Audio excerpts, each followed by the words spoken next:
What up, YouTube? It's your boy Banks. And we back in the building, you feel me? It's True Talks. Cause True Talks. Alright, let's get straight right into it. So you already know what happened the other day. Oh my god, we got some beef. Pause. We got some beef, you feel me? We got some going back and forth between KD, Kevin Durant, and Kendrick Perkins. If you don't know, a lot of people should know who Kendrick Perkins is. Kendrick Perkins has won a ring with the Boston Celtics, got injured, and went to OKC. And he played with OKC there for, I think, maybe a couple years, one or maybe like two or 3 years, something like that. He played with OKC and he was their starting center. And he's actually part of the reason why they did the James Harden trade, because they had to pay him and pay Ibaka. So they didn't want to pay that extra $6 million or whatever to James Harden. So they ended up doing the trade. So he was part of it. You know what I'm saying? And basically, you know, they have history. KD and Kendrick Perkins were teammates. Kendrick wasn't really doing anything when he was with KD because he got, you know, he suffered his injury and then he wasn't the same after that. But regardless, even then, Kendrick Perkins was he's basically a role player. He's like the Tristan Thompson. He's those type of players. You get what I'm saying? So that's what he's always been. So now Kendrick Perkins is in the media. You know what I'm saying? He's there on ESPN. You know, he does those takes and goes on the Jump and all those shows or whatever. And he talks about stuff, right? So what happened was the other day was obviously Russell Westbrook, his reunion going back home. You know what I'm saying? He was making his return back in OKC with the Houston Rockets, and obviously he was being celebrated because the whole thing with Russ is that he never left. Obviously James Harden got traded, but he left regardless, even though it wasn't his terms, but he left. You know what I'm saying? He could have accepted the less than $6 million, but he said nah, then they traded him. So he didn't stay. No knock on Harden. Didn't stay. KD, no knock on KD, didn't stay. Obviously, we know what he did. Joined the 73-9 Warriors, was down 3-1, all of that type of stuff. He left, so then Russ had a chance to leave and he re-signed. You know what I'm saying? So that's why the Thunder, they just celebrate him. They appreciate him. He's basically looked at like a Lowry in that sense. You know what I'm saying? With the Raptors, he's been there from the jump, his whole career, never left until when he got traded, when stuff was obviously going in turmoil, and they decided to take a flip and go the next direction by trading Paul George and trading Westbrook, right? So obviously that's the context with Russell Westbrook. That's why he's known as Mr. Thunder. He's known as, you know, the heart and soul, the celebrated guy. You know what I mean? They just love him there, obviously. So they're going to celebrate him. And then Kendrick Perkins. So I'm going to read the tweets on what actually happened. So we look, Kendrick Perkins tweeted and he was like, in about 30 minutes. This was, you know, the other day. He's like, in about 30 minutes, I'm going to give my opinion on SportsCenter on why I believe Russell Westbrook is the best player to have ever put on an OKC jersey. He is Mr. Thunder. And then you see another reporter was like, he put together the best career within that organization, but he definitely is not the best player to ever put on that jersey for them. Come on, Perk. Hey, and then Perk responds, hey, Kevin left the door and Russ walked right in. And then the reporter responds, Mark D'Amico, I think that's how you say his name. I think Russell walked right into the door called second round of the playoffs 3 straight times. He's letting them know. And then Kendrick goes, KD lost in the second round without Russ when I was there. So what that mean? So now that's when KD's like, now you're like, you're coming at me, OD. Okay, now I have to step in. So KD's like, yeah, and our starting center, Kendrick Perkins, he added him in his reply. Yeah, and our starting center, Kendrick Perkins, averaged a whooping 2 and 3 during that series. You played hard though, champ. Laugh out loud. Oh my God. So obviously he took it at him. Then he's like, he responded. Kendrick's like, boy, stop. You did the weakest move in NBA history. Up on a team 3-1 in the Western Conference Finals and then go join them the following season. Heart of a champion right there. So you see how they're both talking about you play hard though, champ. And then he's like, heart of a champion. So they're both, you know, giving sarcastic, you know, praise, which is actually a negative. That's what they're both doing, obviously. And then Kevin Durant responds and goes, weak is starting at center, playing real minutes with no production. Should have worked on your skills as much as I did. And then you can see here, the tweet is unavailable. But you already know I'm going to do my research. I saw the tweet, but then obviously Kendrick deleted it. So that tells you that what he's about to say is actually personal. You get what I'm saying? So Kendrick, obviously, he replies to, that tweet of Kevin Durant. He deleted it, but this was earlier when it was actually up. He said, that's fine. You worked that hard and still had to go Jordan 73 and 19. Truth be told, you don't even feel like a real champ. Yeah, he's like, you have a hard time sleeping at night, huh? Knowing that you took the coward way out. Bruh. So that's kind of what was happening. That's the back and forth that was happening with them. Obviously, I'm here to give y'all the context. You already know, because truth talks. Because truth talks, man. So you already know. So obviously, for Kendrick to delete that, he knows he went too far. We've seen, like, Stephen A has said that he told him that he went too far. He went out of line, all that type of stuff. So now it's different, obviously, because you're an ex-teammate. You're not just a media man just talking shit. You're an ex-teammate. So you know what it is. You know what I mean? You're an ex-athlete, that type of stuff. So it's different when it comes from you, right? All that type of stuff. But you know what I mean? Like, so we're going to discuss this is being talked about within the, the NBA world right now. And there's a lot of things that's going on. So a lot of opinions that's going on, a lot of things that's happening. And I just want to, me, I got to give people the context and give the unpopular opinion because people don't see the stuff that's happening. So basically, KD. So first thing, people are like, KD's sensitive and all that type of stuff. You know me, truth is truth. Kendrick, when he's talking, and if you just say, I agree, Russell Westbrook, he is Mr. Thunder. Obviously, the longer tenure Thunder player, the heart and soul, all that type of stuff. But when you now say that statement, he is Mr. Thunder. If he just said he is Mr. Thunder, that reporter doesn't even respond, which now leads to KD. That the back and forth doesn't happen, which leads to KD. That doesn't happen. But when he says the words, he is the best player to ever put on a jersey, a Thunder jersey, that's now when you include everybody that's ever put on a jersey, even if it's one season, everything. Perfect example. If someone says Lowry is Mr. Raptor or whatever the case is, that's okay. No, but then when you say he's the best player to ever put on a Raptors jersey, people are like, what, Kawhi?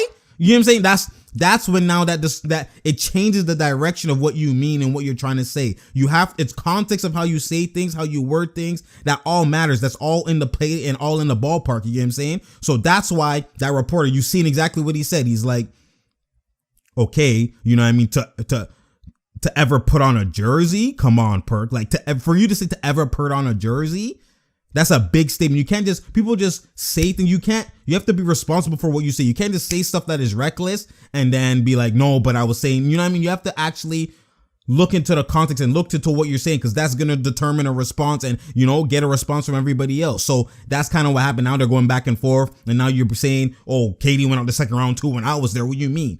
So then now KD's okay. Now you're actually coming at me and putting negative. You're basically saying, you're trying to knock me down. Nah, that's not happening, Perk. What did you do? You know what I'm saying? Because you're saying, what did I do? So what did you do since you were there? That's what KD's doing. You know what I'm saying? And then obviously from there, it goes back and forth, back and forth, back and forth.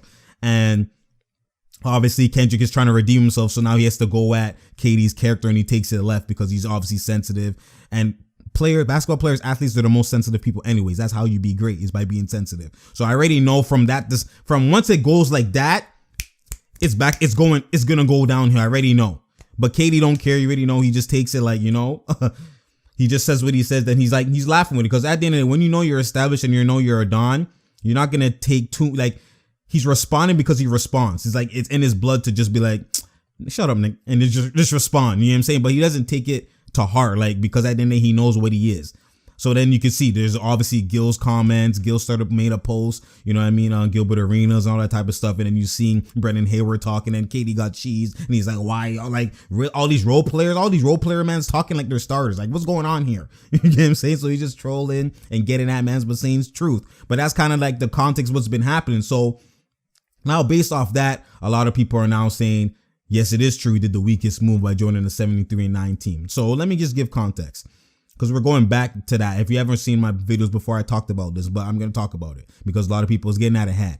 I've always, from when that move happened, you know what I'm saying, is being a player who appreciates skill set, an appearance, and a fan of the game first. Not a fan of the game, but an actual student of the game. There's a difference between a fan of the game and a student of the game. I'm a student of the game, so I appreciate skill set I breathe, eat, sleep basketball to that. You know what I'm saying? And it's not just about, I like how it comes, the points, all that type of stuff. You're a student of the game. You appreciate the feet work, all that type of stuff. That's different than mans who just are fans of the game and just want to see a clutch game or points or whatever. That's different. I'm not a casual fan. I'm actually a student of the game. That's two different things. So when you're a student of the game, everybody who was a student of the game and as well as fans of the game aligned for once when KD made that move. Because when KD made that move, people who love a student of the game, they're like, yo, this elite man is doing this. You're joining the team you just lost to and you're going to nice them?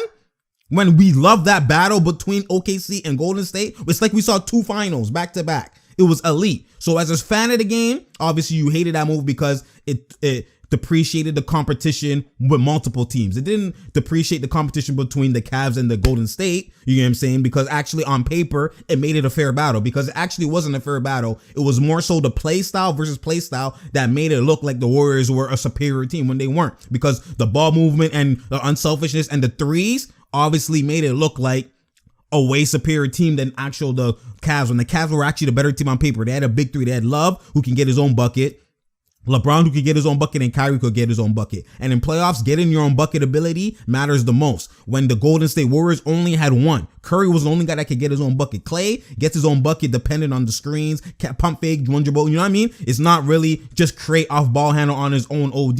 He does sometimes, but it's not guaranteed. So it was only Steph who could create his own bucket. But even if you want to put in Clay creating his own bucket, it's two guys. Draymond was an all-star, but he was an all-star by situation. He doesn't create his own bucket. He's actually an elite role player. That's what Draymond is. He's the best role player. You know what I'm saying? He's an elite role player. He's like an all-star in his role. That's what Draymond is. So he's not considered a big three. People just throwing out names in the big three. When you name big three, it's normally scoring predominantly first. Just the same thing. You don't name, you don't like even like KD.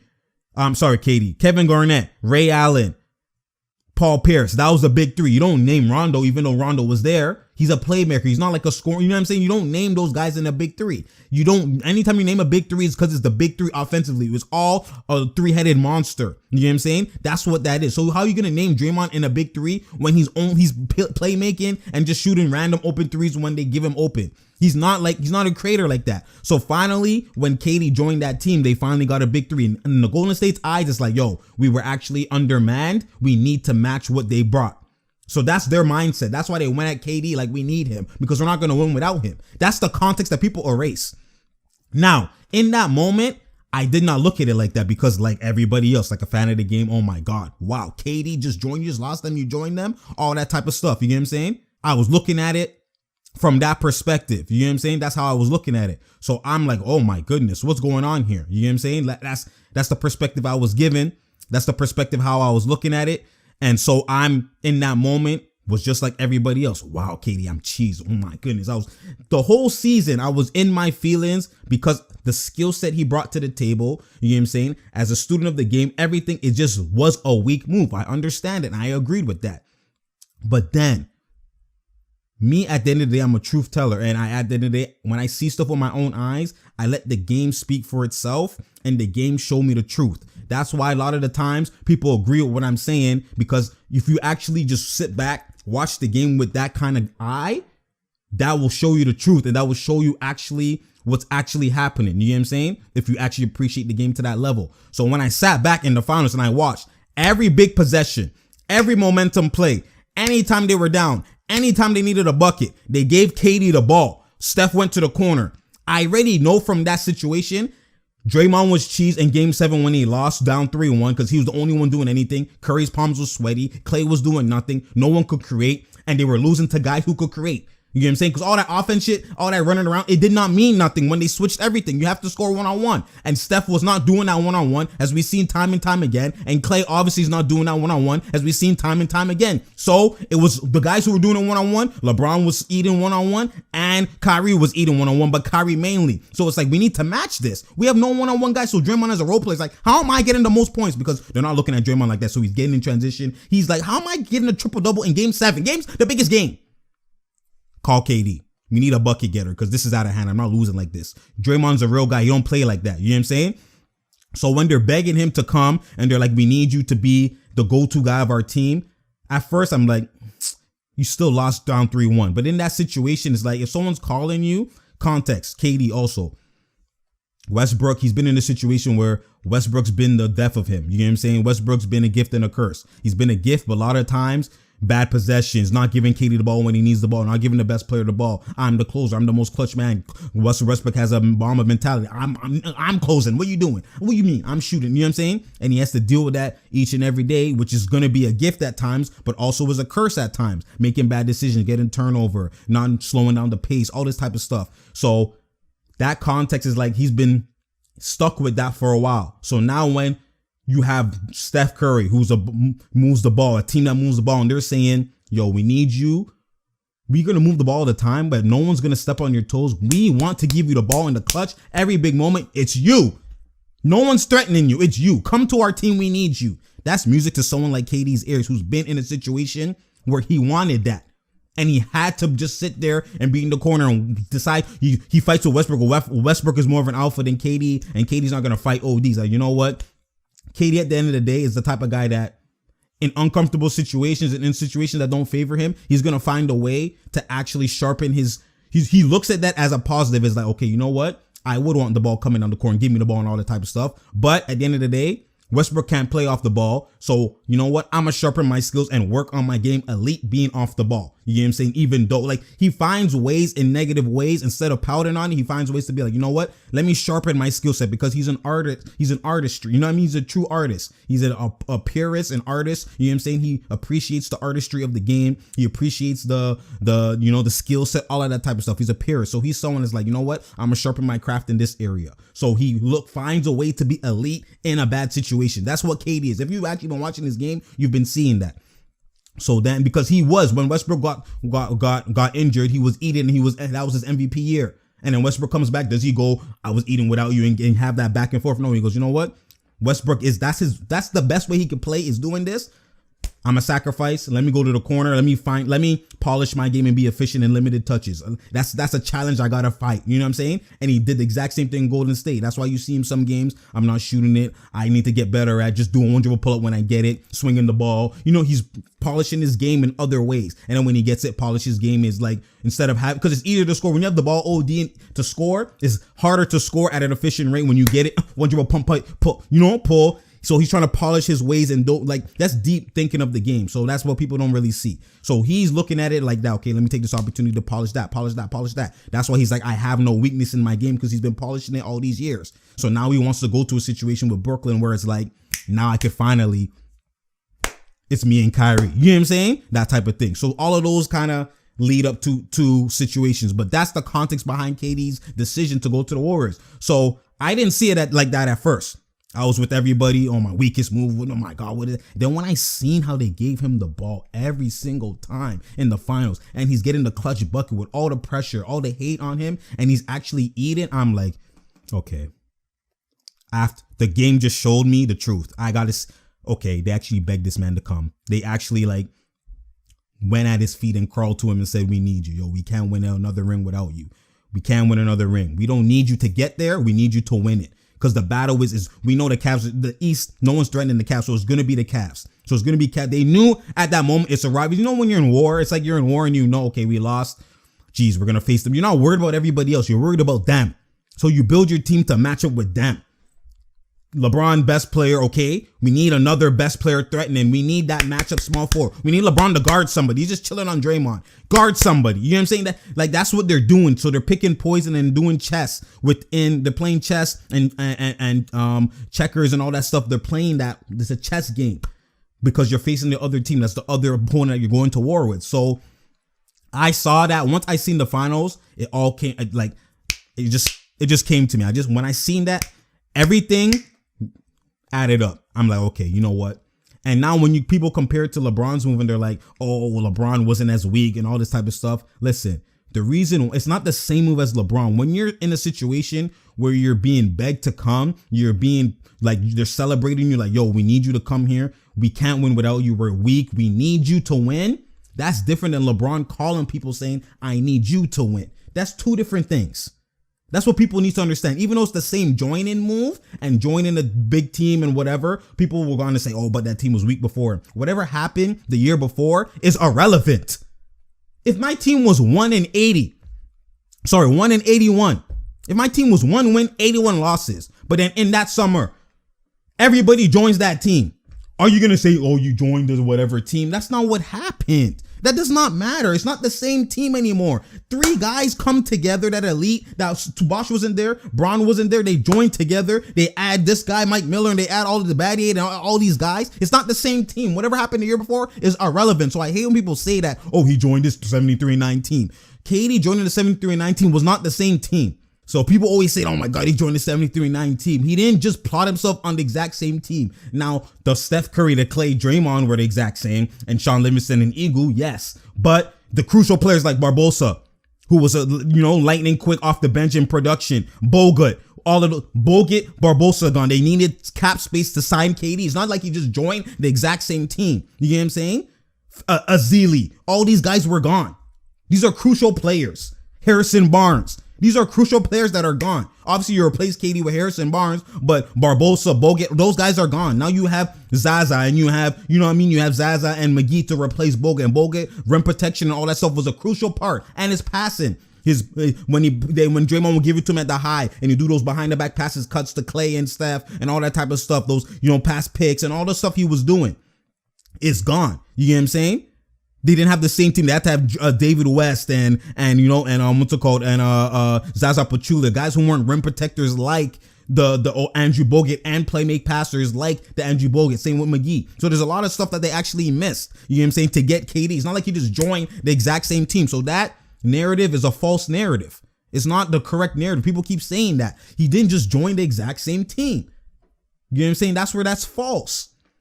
So people need to look at that and stop saying that, and it just gets out of hand. You know what I'm saying with that? And it's like I said, LeBron didn't just join a weak team. It's a brand new team. So that's the context. LeBron, before, this is why, to me, his move was more weaker, because he was in a situation where he was going to the finals. He was in a situation where he was supposed to be going to the finals. KD up 3-1 on the Golden State Warriors was an anomaly. It wasn't even supposed to happen.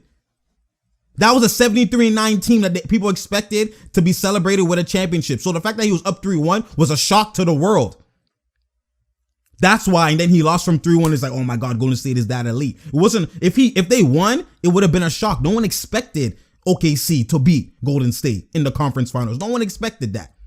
You know what I'm saying? And that was the surprise. So in LeBron's case, he was the leading. He had the best record for 2 straight years, had MVP for the season for 2 straight years. It was supposed to be LeBron versus Kobe. Kobe held his end of the bargain for 2 straight years, went to the finals, and LeBron didn't. He lost to the Magic. He wasn't supposed to lose. You get what I'm saying? And then he lost also as well to the Boston Celtics. You get what I'm saying? He wasn't supposed to lose. So you got to look at that. He had 60 wins and was the number 1 seed for 2 straight years. Then he left. So it was a worse situation than KD, because it was like, you know what?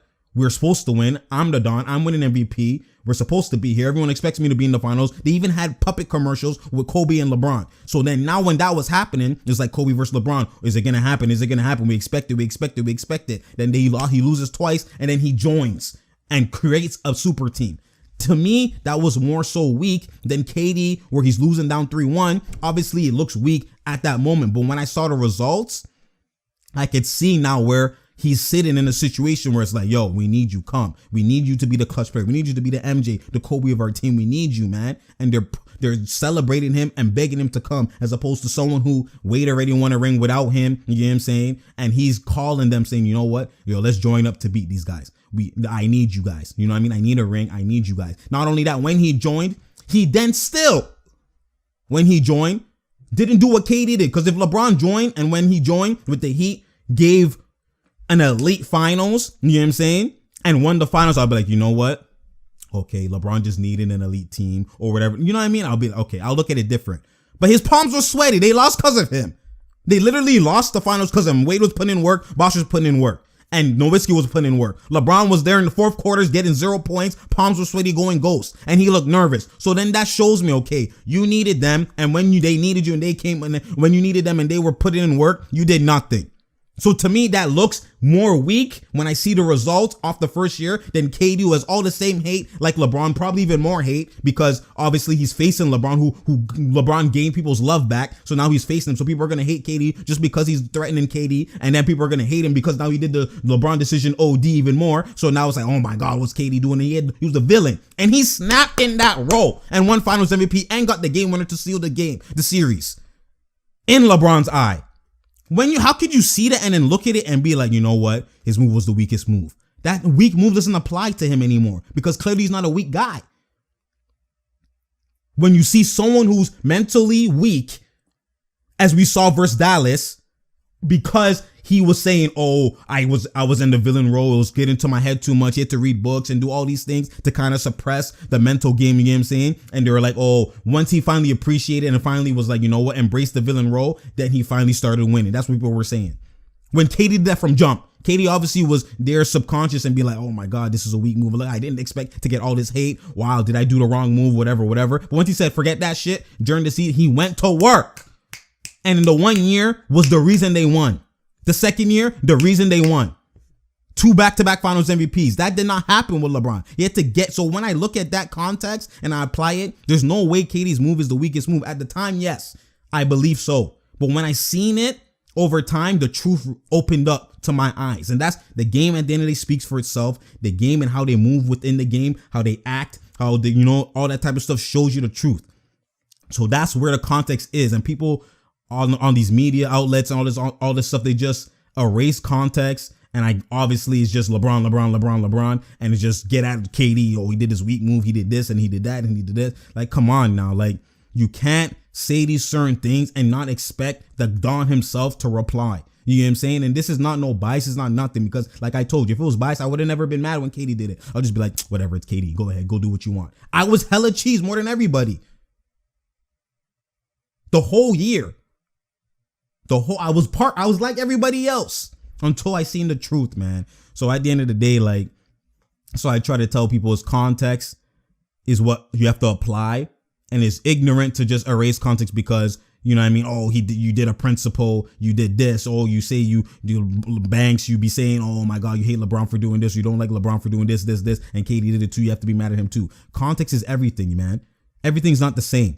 Just because I say, oh, it's like you say, you'll never kill somebody. And then the minute you kill someone, oh, you said you never kill someone, so you killed someone. You know what?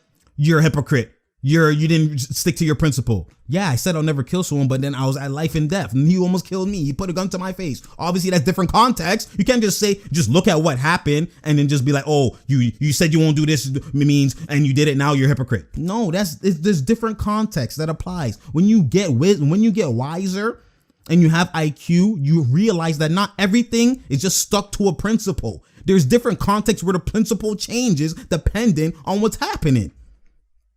So you say, if someone sits there and says, you know what? You said you'll never kill someone, so you better never kill someone. That's your principle. Stick to it. Never do it. And in the minute your life and your kids and everybody's there and someone's in your house trying to kill your kid, you're just going to sit there. I said I'll never kill someone, and you die? Are you serious right now? Y'all are tripping, man. Y'all are tripping. That's what I'm trying to tell people. That context applies. Oh, you'll never cheat. Then the minute this person cheats, you're looking at them, but he got cheated on. That's why he cheated. It was eye for eye. And she was like, you know what? Okay, you got me back. Fine then. So he's supposed to still not cheat? Oh, you said you never cheat. Doesn't matter. Come on now. Principles adjust. Principles change, man. Y'all, this happens in real life. They adjust depending on the context. Context is everything, y'all. Context is everything. What y'all talking about, man? Anyways, it's True Talks, because True Talk is my take on all of this stuff that's going on. Yeah, at the end of the day, you know what I'm saying? And that's what you just got to understand, that I know and I see from a player's perspective. You guys got to understand. So when I speak, when True Talks, you listen. Look at KD and how his response is. I've been saying this from time and time again. I've been telling y'all time and time again. When people bashing KD for responding to anybody, you have to appreciate it. Stop bashing him for that, because you have to appreciate it, because he literally looks at it as like, I'm just an everyday guy and I'm responding to people who are everyday guys. He doesn't even see himself in that type of, obviously when it matters, you know who I am is KD. He sees himself like that. Obviously when it matters, you have to be cocky to be elite. But when it comes to just responding to people, it's like, it doesn't matter who you are. He just responds to you. And that's something people have to appreciate. He doesn't think he's too above you. It's the same thing when KD first entered the league. People were saying he's so humble. He's happy to be here. He's like a kid who just loves the game. And he's just wowed by the fact that he can get this amount of money playing the game he loves. He will go to the regular McDonald's and go, order or whatever. Go give this person, he just was. That's why OKC loved him so much and they're hurt so much when he left, because he wasn't like a regular star there. He was actually a humble star. And OKC is the place where like they have a college atmosphere. You see how they stand till the first bucket is made. Like they're like a humble team and in a humble place. You get what I'm saying? So he just fit. So that's why they were hurt when he left, obviously. You know what I'm saying? Natural reaction. But KD's always been like this, responding to anybody. Like he's always been this type of guy. You know what I'm saying? So anyways, when True talks, you listen, man. Anyways, share, like, and subscribe. You already know. I hope y'all get the IQ of what I'm trying to say. You know what I'm saying? Like, and not only that, if someone who has to have the weakest move is Steph. That's what I've been trying to tell people. Steph, out of everybody, even LeBron had the weakest move, because when Kawhi and them, the Spurs lost to LeBron, when they felt like they sussed it, when they lost to the Heat, and Ray Allen got that game, Ray Allen got that game winner to tie, and then they went to game 7, they lost, and they had the game in the palm of their hands. Kawhi missed the free throw, Tim Duncan, all that type of stuff. Popovich made the wrong sub, all that type of stuff. The Spurs were saying, we're going to the finals next year, and we want the Heat. They literally were saying that. We don't want nobody else. We want the Heat. We want to redeem ourselves. So when you're Steph, when you're in a situation where you're 73-9, you could have won, you're up 3-1, your palms were sweaty, you did nothing, Kevin Love was switching on you, and Kevin Love was looking like Kawhi, locking that up, you know what I'm saying? Steph in that situation is supposed to be like, I lost us the game, I did not snap, Draymond did what he could, it's supposed to be on me, I'm the MVP, I'm the 2-time MVP, all of that, it's on me, I need to close it out and get us home, you know what I'm saying? You're supposed to be like, in that situation, you know what, we don't need nobody, let's go back again, and I'm a rematch, and I'm redeeming myself. Are you dumb? I'm redeeming myself. But no, he went and called KD because he knew the truth too. To me, that's more weak than even KD joining. A lot of people don't see it like that. But to me, that's why you see Kawhi, all these guys are different breed of Spurs. Popovich is a different breed. They're different breeds. Run it back. I want the same guys. And then what did they do? They ran it back, blew them out by record margin because they were tired of the shit. Are you dumb? We're not letting you off the hook this time. We're beating you. We had it up. We lost it. We're winning. We had it up, we're 3-1, we lost it. I go call KD. That's not the same thing. To me, that's the weaker part. That's the weaker part than KD, because you're begging KD to join. You know what I'm saying? A guy who wants a ring. That's like, y'all don't see it like that. But anyways, it's True Talks. Because True Talks, you already know. Tell a friend to tell a friend to tell a friend. You feel me? Anyways, I'm out, man.